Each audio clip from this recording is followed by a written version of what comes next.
Well, little Philip was spending the weekend with his grandmother after a particularly tiring week in preschool. And so, okay, that's okay, thank you. That's okay, thank you. After a particularly tiring week in preschool. So his grandmother decided to take him to a park with a lake on Saturday morning. The day was just beautiful. The sky was vibrant blue. The sun was shimmering on the lake. The flowers were blooming. The birds were singing. The trees were full of bright green leaves.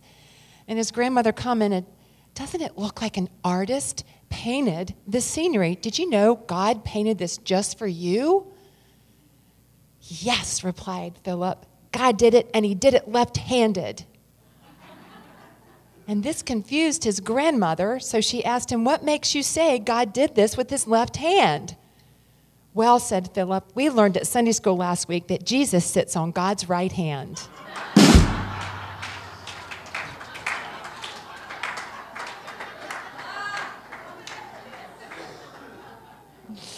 Had to have some Jesus humor.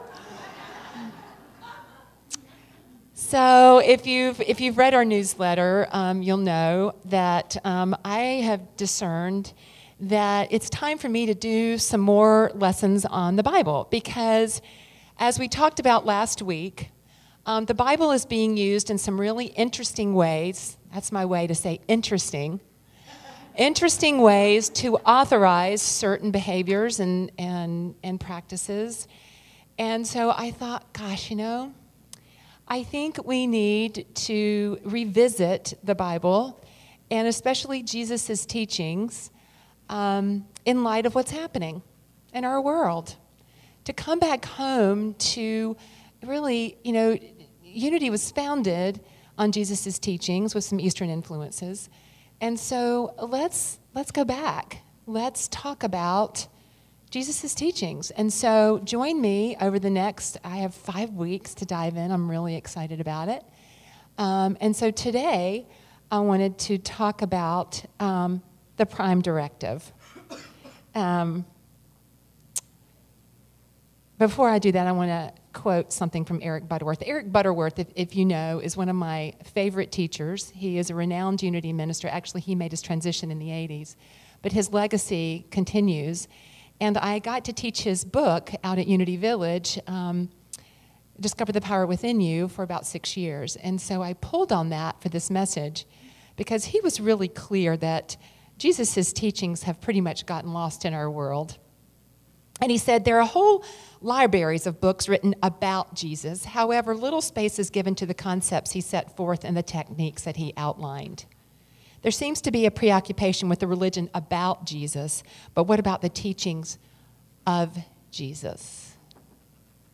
He said, if you can find the consciousness of your spiritual unity with the infinite and with your fellow man, and if you can become established in the conviction of the divinity of humankind, you will become an intuitively guided and effective instrument for social and political action within the framework of your interest, abilities, and responsibilities. That sounds pretty powerful for today, doesn't it? So today we're going to talk about that spiritual unity. And before we do, I'm going to diverge and talk to you about Star Trek. Natural segue. I'm a Star Trek fan. I have always been a Star Trek fan. I love Star Trek. I love Star Wars. I love it all.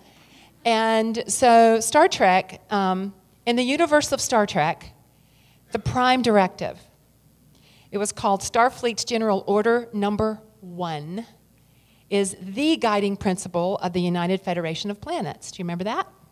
Okay. So the Prime Directive dictates that there can be no interference with the internal development of alien civilizations. Okay? It lays down guidelines for exploring other worlds without interfering in their cultural development. And if you watch, that was challenging for them sometimes, right? Okay, the Prime Directive is the most important law. It was the most important law to the Federation. It was kind of like their constitution. It is their guiding principle. It kept them on track when doing the right thing. It always called them to do the right thing and take the high road. So today, in the spirit of us learning more and being reminded about the teachings of Jesus, I'd like to talk about what I believe to be Jesus' prime directive. I think Jesus had a prime directive. I do, according to Sheryl. And remember, this is, folks, you're hearing this through my lens. So, take what works for you, and if it doesn't, you can say thank you for sharing. Okay. Okay, so Jesus' prime directive, I think, was found in Luke 17, chapter 17, verses 20 through 21. Once Jesus was asked by the Pharisees when the kingdom of God was coming, and he answered, "The kingdom of God is not coming with things that can be observed, nor will they say, 'Look, here it is,' or 'There it is,' for in fact, the kingdom of God is within you." So, little history. The Jews were looking for their Messiah to come and create a kingdom outside of them, conquering Roman rule and establishing the Messiah as the new governing leader. And if you remember the story about Judas, the reason that Judas betrayed Jesus, because he was trying to call Jesus up to really express his power to be the new ruler of a kingdom that he created. And of course, that was not what Jesus was talking about. And this is at the end of their 3-year ministry together. So the disciples were still troubled and struggling with this whole idea of the kingdom of God is within you. So what is the kingdom of God? The kingdom of God is our Christ consciousness. It is that within us that never changes. It is our divine nature. Okay? Claiming the kingdom within us is claiming oneness. It's claiming our divine identity. And once we discover, acknowledge, and claim this truth, we know there can be no separation between us. There's no separation between us. There's no separation, and see, just our language, between, signifies two, doesn't it? There's no separation between the divine essence, energy, identity that we are and whatever we call God, infinite life, infinite wholeness. There can be no power outside of us to rule or be the authority of our lives. Okay, now granted, in a society we need laws and we need things to support us, but I'm talking about, folks, where we give our power. Because when we really, really know that the kingdom of God is us, it's within us, that is what Eric Butterworth called the great discovery. The great discovery. You can do all things when we claim that great discovery. But, many of us grew up believing that there is a power outside of us. There's a God outside of us that has a roster and a list that we're all on and is calling the shots, right? And we were taught to worship Jesus because Jesus was the only one that was divine and could express that divinity. But Eric Butterworth really says, don't do that. Because when we start to worship something, we no longer identify with being taught by that. See? We no longer identify that it's something that we can be and we can express. And we're also compelled to place our power outside of ourselves and look for a modern-day Messiah to come and make us great again. We're already great because of this kingdom that lives within us. But we don't trust we're enough, do we? We don't trust it. We don't trust that we're really the kingdom. So what is ours to know?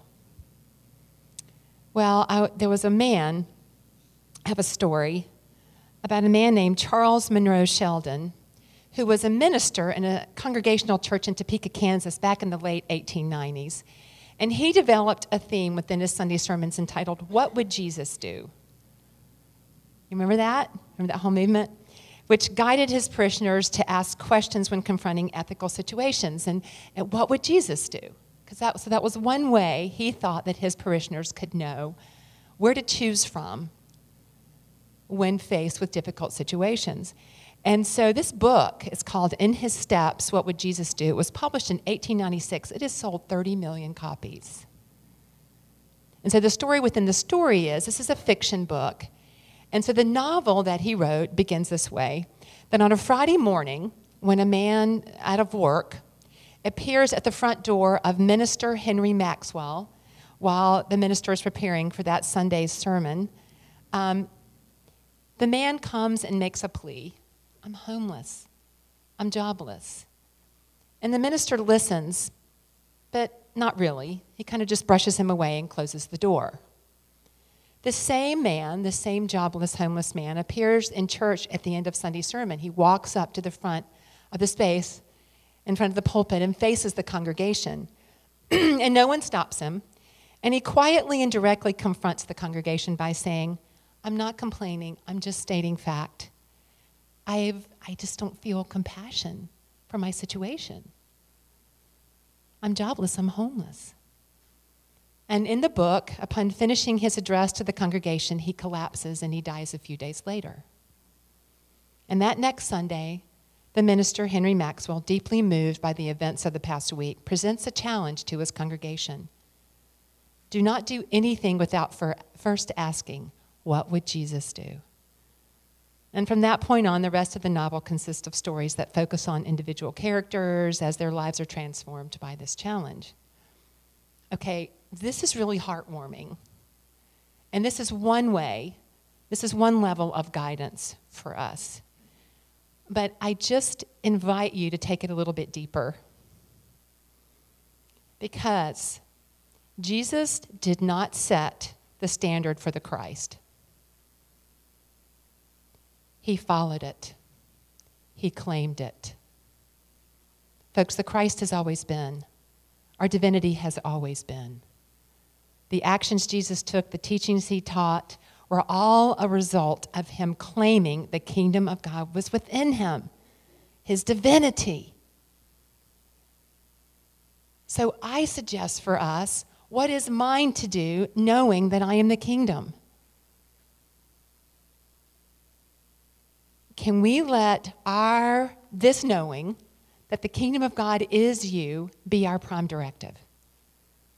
Be our guiding principle. Because folks, when we really claim this, when we really claim this truth, there's a verse in John 14:12, that says, these things shall you do, and greater things shall you do, because I go to the Father. That's what Jesus is quoted as saying. Okay, going to the Father means I go to that knowing within myself that is my divinity. Because the Father metaphysically means absolute reality, divinity. I go there, and then I believe and I know the greatness I can do. You see? Is this making sense? Okay. So, what is possible for us in this world that looks so crazy right now? You know, as we claim this prime directive, because, you know, Jesus claimed this knowing, his knowing of his divinity, and that was the foundation of all the healings that he did, the teachings that he gave, from that knowing. You know, every healing comes from a claiming of infinite wholeness. Infinite wholeness is the foundation of all healing. So Jesus was able to stand in his knowing of that kingdom that was him. That is all of us. That is the teachings of Jesus. And he tried so hard to teach that to us, folks. And I think sometimes he goes, instead of right here. Because we just grow up, we think we're not enough. We think it's an ego thing of claiming it. No, it's not an ego thing. It's like, okay, what if this was my guiding principle? To know that the kingdom is me. And I claim it, and I know it, and I'm whole, and I am love. And given that, what is mine to do out here? What is mine to do out here? See, I take it a little bit deeper. Yes, what would Jesus do? You could say, what would the Christ I am do? Yeah. So, folks, we're in some interesting times. And so let's come together over the next 4 more Sundays and continue to dig into Jesus' teachings about how they can be relevant to our world today. Because they are. They truly are. If the Bible is going to be used in interesting ways, let's make it interesting. Let's make it forwarding. Let's make it life-affirming. Okay? All right. So this week, I just invite you to just sit with this. I am the kingdom of God. And whatever God is for you, and I invite you to expand that God is infinite life, love, peace, strength, wisdom, wholeness. That is my essence. And knowing and claiming that, how can I see this situation out here? What can I hold for the children on the border? What is mine to do? What is mine to claim? What is mine to express? Let's take a deep breath with me. All right, let's affirm together. I am aware of my prime directive. I allow that directive to support me in knowing more deeply the truth of I am. And so it is. Amen.